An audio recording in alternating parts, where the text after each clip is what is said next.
নমস্কার, radio city বাংলায় আপনাদের স্বাগত। বাঁকুড়ায় বাইক চুরির ঘটনায় প্রধান সন্দেহভাজনকে গ্রেপ্তার করেছে পুলিশ। উদ্ধার করা হয়েছে চুরি যাওয়া 3টি মোটরসাইকেল। পুলিশ সূত্রে জানা গিয়েছে, গত নভেম্বর মাসে বাইক চুরির মামলা দায়ের করা হলে ছাদনা থানার পুলিশ তদন্ত শুরু করে। কয়েক মাস গড়িয়ে যাওয়ার পর অবশেষে সম্প্রতি মূল সন্দেহভাজন সুরাজ আলী খান ওরফে গয়াদা ওরফে নবাব ওরফে শাকিলকে গ্রেপ্তার করে পুলিশ। সুরাজ আলী ওরফে শাকিল পশ্চিম মেদিনীপুরের গড়বেতার বাসিন্দা বলে পুলিশ সূত্রে খবর। মূল অভিযুক্তকে জিজ্ঞাসাবাদ করে তার আরও এক সহযোগী সাবুল গায়েনকে বাঁকুড়া সদর থানার পচিরডাঙ্গা থেকে গ্রেফতার করেছে পুলিশ।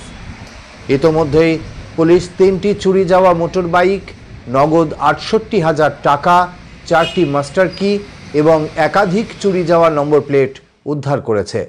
চুরি চক্রে আরও কেউ জড়িয়ে রয়েছে কিনা তারও তদন্ত শুরু করেছে পুলিশ।